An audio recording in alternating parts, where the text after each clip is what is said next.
പൊതുവെ കാക്കകളെക്കുറിച്ച് നമ്മൾ പറയുന്നത് എന്തൊക്കെയാണ്? കല്ലുകുടത്തിലിട്ട് വെള്ളം കുടിക്കുന്നവൻ, അയ്യപ്പന്റെ അമ്മ ചുട്ട നെയ്യപ്പം കട്ടെടുത്തവൻ എന്നൊക്കെയല്ലേ. എന്നാൽ അതുമാത്രമല്ല, വളരെ കുശാഗ്ര ബുദ്ധിയുള്ള ഒരു ജീവി കൂടിയാണ് കാക്കകൾ. മനുഷ്യരെ പോലെ തന്നെ തീരുമാനമെടുക്കാനുള്ള കഴിവ് കാക്കകൾക്കുണ്ട് എന്ന് പറഞ്ഞാൽ നിങ്ങളത് വിശ്വസിക്കുമോ? എന്നാൽ അത് അങ്ങനെയാണെന്നാണ് ശാസ്ത്രലോകത്തിന്റെ പുതിയ കണ്ടുപിടുത്തം. കാക്കകൾ പൊതുവെ മനുഷ്യവാസമുള്ള സ്ഥലത്ത് മാത്രമേ കണ്ടുവരുന്നുള്ളൂ. അതുകൊണ്ട് തന്നെ മനുഷ്യരുടെ നീക്കങ്ങൾ വളരെ സൂക്ഷ്മമായി നിരീക്ഷിക്കുന്നവരാണ് ഇവർ. അതുപോലെ തന്നെ സന്ദർഭത്തിനനുസരിച്ച് കാര്യങ്ങൾ കണക്ക് കൂട്ടി ചെയ്യാനുള്ള കഴിവും ഇവർക്കുണ്ടെന്നാണ് പുതിയ പഠനങ്ങൾ പറയുന്നത്. എന്തായാലും സംഭവം വളരെ കൗതുകമുണർത്തുന്നതും രസകരവുമാണ്. ഇനി കാക്കകൾക്ക് എന്തൊക്കെ കഴിവുണ്ടെന്ന് നോക്കാം. പൊതുവെ മനുഷ്യരുടെ മുഖം തിരിച്ചറിയാനുള്ള കഴിവും ഉപകരണങ്ങൾ ഉണ്ടാക്കാനും കാക്കകൾക്കാകും. മനുഷ്യമുഖം കാക്കകൾക്ക് തിരിച്ചറിയാനുള്ള കഴിവുണ്ടെന്ന് നേരത്തെ തന്നെ നമുക്കറിയാം. കാരണം ആരെങ്കിലും അറിയാതെ കാക്കക്കൂട്ടിൽ കല്ലെറിയുകയോ കുഞ്ഞുങ്ങളെ ഉപദ്രവിക്കുകയോ ചെയ്താൽ പിന്നെ അവർക്ക് വീട്ടിൽ നിന്നും പുറത്തിറങ്ങാൻ സാധിക്കില്ല.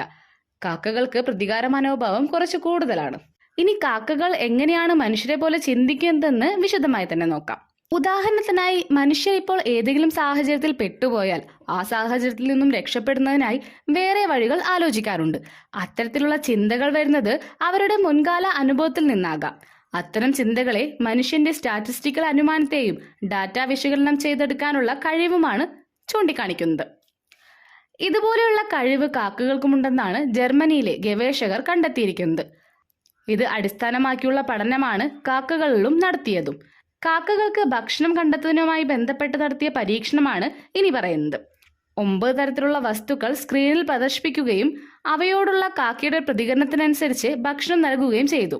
തുടർന്ന് ഏത് വസ്തുവിനെ കാണിച്ചാലാണോ കൂടുതൽ ഭക്ഷണം ലഭിക്കുകയെന്ന് കാക്കകൾക്ക് മനസ്സിലാകുന്നതായി ഗവേഷകർ കണ്ടെത്തി. ഇതിലൂടെയാണ് കാക്കകൾക്ക് സ്റ്റാറ്റിസ്റ്റിക്കൽ അനുമാനവും ഡാറ്റ വിശകലനം ചെയ്യാനുള്ള കഴിവുമുണ്ടെന്ന് മനസ്സിലായത്. അടുത്തതായി കാക്കകളും മറ്റു പക്ഷികളും തമ്മിലുള്ള വ്യത്യാസമാണ് നോക്കുന്നത്. മറ്റു പക്ഷികളെ അപേക്ഷിച്ച് കാക്കകൾ പൊതുവെ പഴവർഗ്ഗങ്ങൾ അധികം കഴിക്കാറില്ല. കാരണം നമ്മുടെ വീട്ടിലുണ്ടാകുന്ന അവശേഷിക്കുന്ന ഭക്ഷണങ്ങളുടെ മാലിന്യമാണ് പൊതുവെ കാക്കകൾ കഴിക്കാറുള്ളത്. അത് മനുഷ്യരുമായി അത്രയ്ക്ക് അടുപ്പമുള്ളത് കൊണ്ടാണെന്നാണ് പഠനങ്ങൾ ചൂണ്ടിക്കാണിക്കുന്നത്. കാക്കകൾ പൊതുവെ പകൽ സമയങ്ങളിൽ മാത്രമാണ് ഏറ്റവും കൂടുതൽ കണ്ടുവരുന്നത്. രാത്രികാലങ്ങളിൽ ഇവ എങ്ങോട്ട് പോകുന്നു എന്ന് ഇതുവരെയും കണ്ടെത്താൻ കഴിയാത്ത രഹസ്യമാണ്. അതുപോലെ തന്നെ കാക്കയെക്കുറിച്ച് കേൾക്കുന്ന മറ്റൊരു കൗതുകമാണ് കാക്കകൾ പൊതുവെ കറണ്ട് കമ്പിയിൽ ഷോക്കേറ്റാണ് മരിക്കുന്നത് എന്ന്. അല്ലാതെ പ്രായമായി മരിക്കുന്ന കാക്കകളെ ഇതുവരെ ആരും കണ്ടിട്ടില്ല എന്നൊക്കെ. ഇതിൽ എന്തെങ്കിലും സത്യമുള്ളതായി നിങ്ങൾക്ക് തോന്നിയിട്ടുണ്ടെങ്കിൽ കമന്റ് ചെയ്യാൻ മറക്കല്ലേ.